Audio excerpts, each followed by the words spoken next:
का रास्ता ही। मैं सबसे पहले अपने कामुकी के बाशऊर शहरियों, तीसरी दफा आज आप मेरी इंतजार करके यहाँ खड़े हुए और निकले हैं, मैं आपका शुक्रिया अदा करता हूँ, बहुत बहुत शुक्रिया।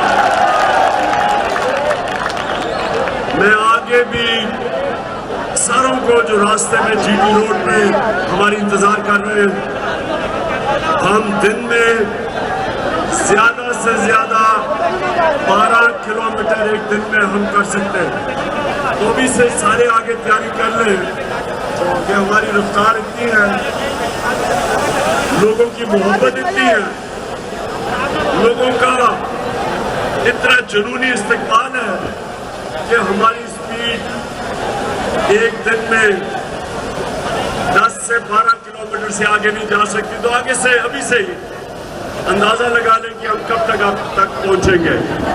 अब मैं सबसे पहले तो फिर से हमने फातिहा पढ़ा सदफ का, हम आज फिर अल्लाह से दुआ करते हैं, खामोशी इख्तियार करो, कि उसके बच्चे, उसके घर वाले सबको अल्लाह सब्र दे, और दुआ करते हैं कि उनको ताकत दे कि ये मुश्किल वक्त से जो वो गुजर रहे हैं। उसके बाद मैं आज यहाँ खड़ा होके अपने सारे पाकिस्तानियों को कह रहा हूँ कि मुझे पता है कि ये इंपोर्टेड हुकूमत और इसके सहूलतकार टीवी कवरेज बंद कर रहे हैं, लोगों को, जो सारी पाकिस्तान की अवाम इस इंसाफ के इनकलाब को इस्लामाबाद की तरफ बढ़ते देख रही है, उसकी कवरेज बंद कर रहे हैं, लेकिन कोई फिक्र नहीं। सोशल मीडिया, हम अल्लाह का शुक्र करते हैं, सोशल मीडिया की वजह से सबको अपने मोबाइल फोन के ऊपर नजर आ रहा है कि ये इनकलाब कितनी तेजी से इस्लामाबाद की तरफ जा रहा है। मैं पहले आज सबसे पहले मैं ये जो सिकंदर सुल्तान इलेक्शन कमिश्नर, मैं तुम्हारे से मुखातिब हूं आज, तुम्हारे से बड़ा 2 नंबर आदमी कभी इलेक्शन कमीशन में नहीं बैठा जितने तुम हो।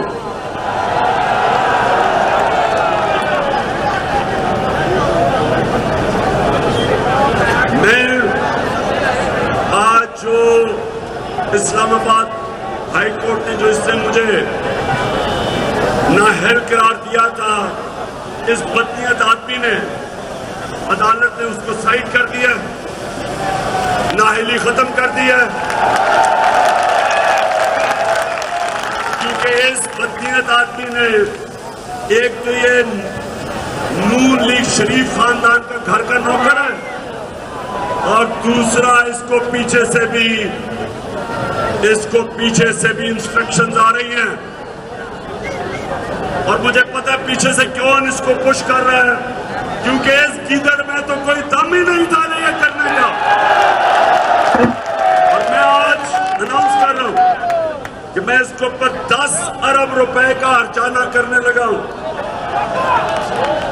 इसने मेरे ऊपर जो इसने खुश करने के लिए, ये इंपोर्टेड हुकूमत चोरों की, उनको खुश करने के लिए जो इसने फॉरेन फंडिंग केस में मेरा नाम लिया और तोशाखाना में, मैं इसके ऊपर 10 अरब का हर्जाना भी कर रहा हूं, और इसलिए कर रहा हूं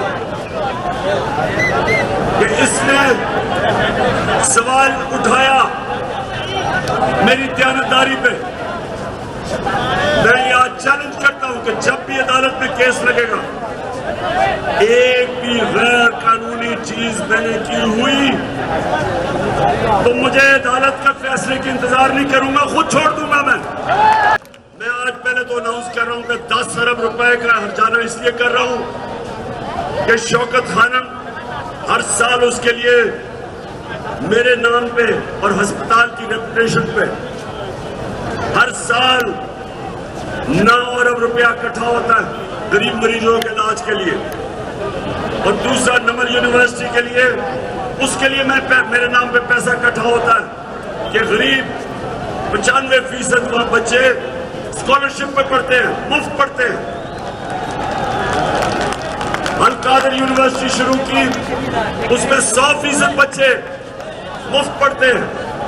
तीसरा, एक शौकत खानम हॉस्पिटल बन रहा है, पेशावर में बन चुका है, वहां 75% मरीजों का मुफ्त इलाज है।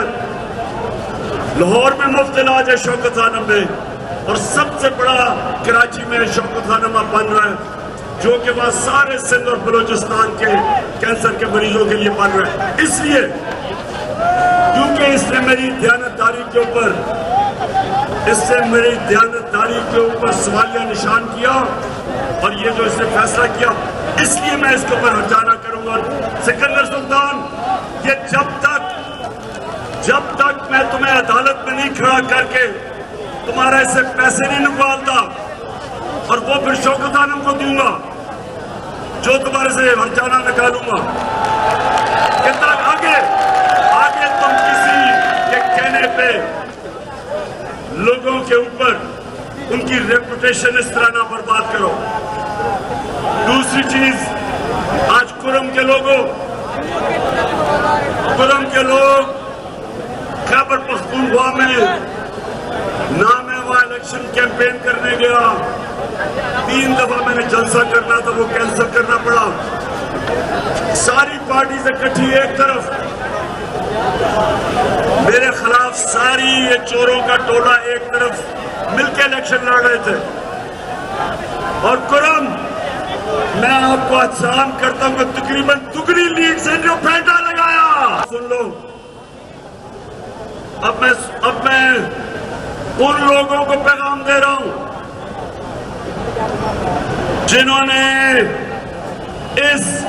इन चोरों के टोले को हमारे ऊपर मुसल्लत होने दिया। मैं बड़े अदब से आपको पैगाम दे रहा हूं कि अल्लाह का वास्ता है, कौम की आवाज सुन लो, कौम किधर खड़ी है।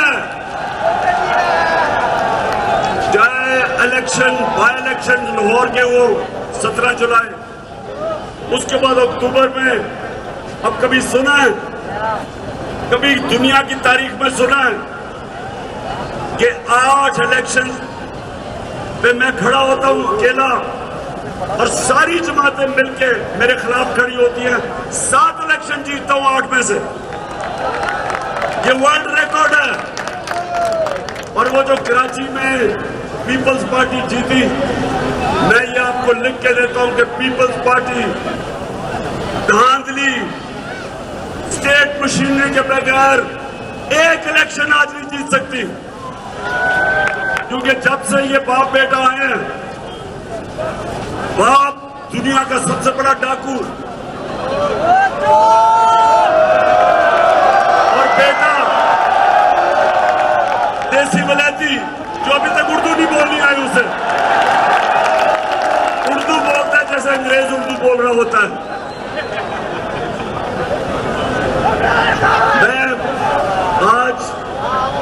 मैं आज इन सबको मैसेज देना चाहता हूं जिनके पास एक पावर है। शहबाज शरीफ के पास कोई पावर नहीं है। डिक्की में छुप के जो आर्मी हाउस जाता था, उससे क्या बात करनी है। गोरे को देखता तो उसके जूते पॉलिश करने शुरू कर देता। बरतानिया के एम्बेसडर को प्राइम मिनिस्टर जा रहा है एम्बेसी में और उसके मुंह में केक डाल रहा है। शहबाज शरीफ, सारी जिंदगी तुमने क्या किया? जो ताकतवर होता है उसके जूते पॉलिश करते हो और जो कमजोर होता है उसके ऊपर जुल्म करते हो। तो तुम्हारे से मैंने क्या बात करनी है? मैं तो पैगाम उनको दे रहा हूं जिन्होंने तुम्हें इजाजत दी ऊपर बैठने के लिए, कि आज भी देख लें कौम खड़ी किधर है। कभी भी अवाम के खिलाफ मुल्क की इस्टेब्लिशमेंट नहीं खड़ी होती। क्योंकि अवाम और फौज मिलकर मुल्क को मजबूत करते हैं। आप इन चोरों के साथ ना खड़े हो। जो इनके साथ मिलेगा, जो भी इनके साथ मिलेगा, वो इन्हीं के साथ रंगा जाएगा। लोग उनसे नफरत करते हैं और हम पाकिस्तानी कौम, हम भेड़ बकरियां या गाय भैंसे नहीं हैं, हम इंसान हैं। हम वो कौम हैं जो मोहम्मद मुस्तफा सल्लल्लाहु अलैहि वसल्लम की उम्मत है। और मेरे नबी ने हमें कुरान के अंदर जो अल्लाह ने हमें हुक्म दिया, अमर बिल मारूफ व नही अनिल मुनकर, हुक्म है अल्लाह का कि अच्छाई और हक के साथ खड़े हो और बुराई और जुल्म का मुकाबला करो। कामों की सुन लो। खान साहब नौशहरा विरका भी मौजूद है। सुन लो, पहले सुन लो मेरी बात। अल्लाह ने तुम्हें इजाजत न्यूट्रल होने की नहीं दी। या एक तरफ खड़ो चोरों के साथ और हमेशा जलील हो, और या हक और सच के साथ खड़े हो, जो आप नमाज में मानते हैं हर बारी के अल्लाह उनके रास्ते पे लगा जिनको तूने नेमतें बख्शी। वो मेरे नबी सल्लल्लाहु अलैहि वसल्लम का रास्ता है, उनके रास्ते नहीं जो तबाही का रास्ता है, ये चोरों का रास्ता है। मैं आज पूछता हूं कि जब मुशर्रफ ने इन दोनों को, ये दोनों चोर खानदानों को जब हटाया करप्शन पे, तो सारी कौम आपके साथ खड़ी हुई, एस्टैब्लिशमेंट के साथ, क्योंकि इनकी चोरी से तंग थी। फिर मुशर्रफ ने इनको एनआरओ दे दिया, बंद कमरे में फैसला किया। पहले कहते थे चोर है और जनाब एनआरओ दे के उनको पाक कर दिया। 10 साल उन्होंने मुल्क को लूटा। लोगों ने मुझे वोट इनके खिलाफ दी, लोग इनसे तंग थे, और आप फिर उन सारों को ड्राई क्लीन करके हमारे ऊपर फिर मुसल्लत कर दिया। तो क्या कामों की मुझे जवाब दो, क्या मुझे जवाब दो, क्या आप इन चोरों को तस्लीम करते हैं? कोई पाकिस्तानी चोरों को नहीं तस्लीम करता। और अगर आपका ख्याल है, मैं फिर से कहता हूं, जनाब बंद कर लो ये फैसले जो करते हैं आप, कि जब फैसला किया ये चोर है और अब फैसला किया ये पाक हो गया, फिर फैसला किया चोर है, अब फिर पाक कर दिया। खुदा के वास्ते पाकिस्तानी कौम को जानवर ना समझो। हम गाय भैंसे नहीं हैं, हम भेड़ बकरियां नहीं हैं। कि जब फैसला करो, अच्छा जी अब हमने इनको पाक कर दिया, तो अब आप भी इनके पीछे लग जाए, और जो इनको सपोर्ट नहीं करता उसको नंगा करके उसके ऊपर तशद्दुद करो, उनके ऊपर जुल्म करो। जो मीडिया नहीं आपके साथ खड़ा होता उनको डराओ, धमकाओ, जेलों में डालो, वो बेचारे मुल्क छोड़ के चले जाए। और जो सोशल मीडिया के बच्चे जो अपनी दिल की बात करते हैं, उनको उठा के उनके ऊपर जुल्म करो, उनको डराओ धमकाओ। ये भेड़ बकरियों से किया जाता है, इंसानों से नहीं किया जाता। जब गाय भैंसे गलत रास्ते पर जाते हैं तो उनको डंडे मार के इधर मोड़ते हैं। इंसानों से ये नहीं किया जाता। इंसानों के माशरे में इंसाफ होता है, जानवरों के माशरे में जंगल का कानून होता है। मैं आज अपनी सारी अदलिया को भी कह रहा हूं कि हजारी कौम आपकी तरफ देख रही है।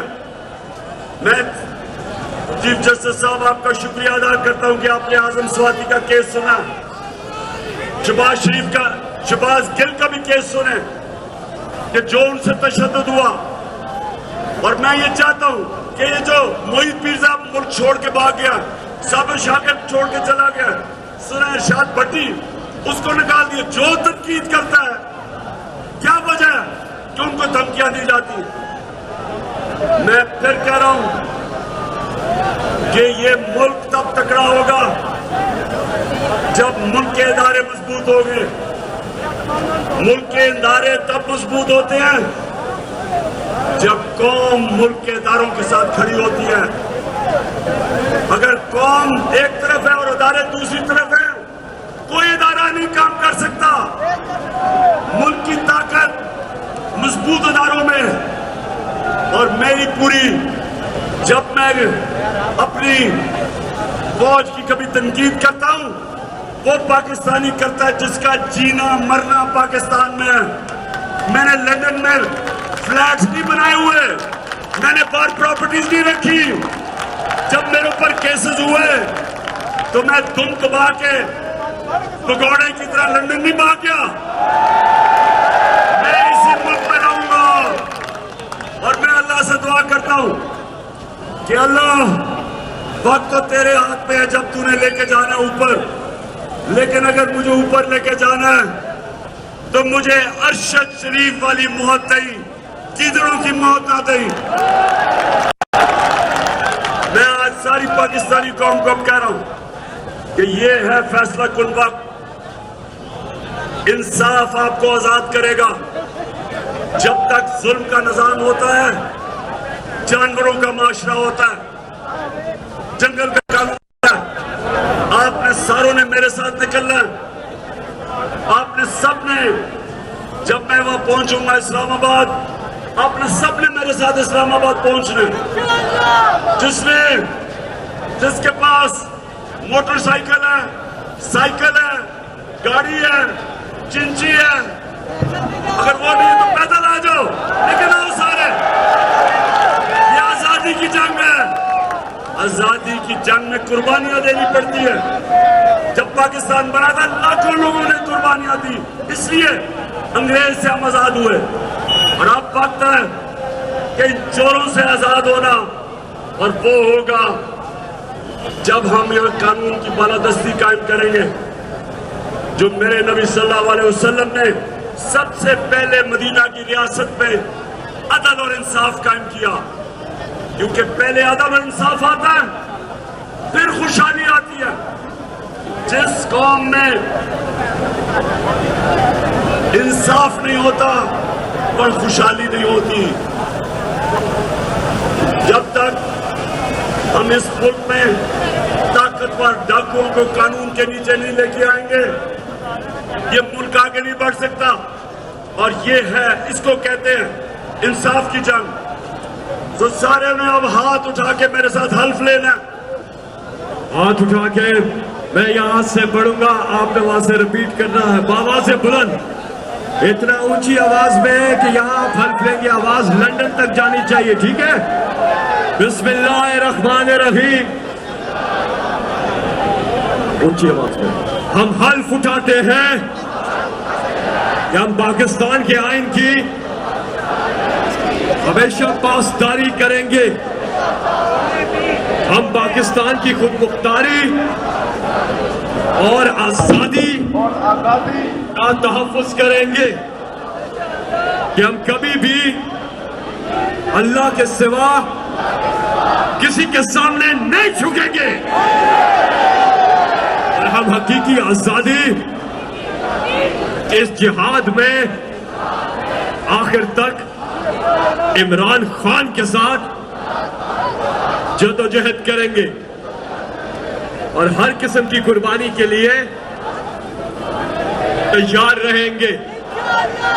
अल्लाह हम सबका हामी और नासिर हो। आमीन।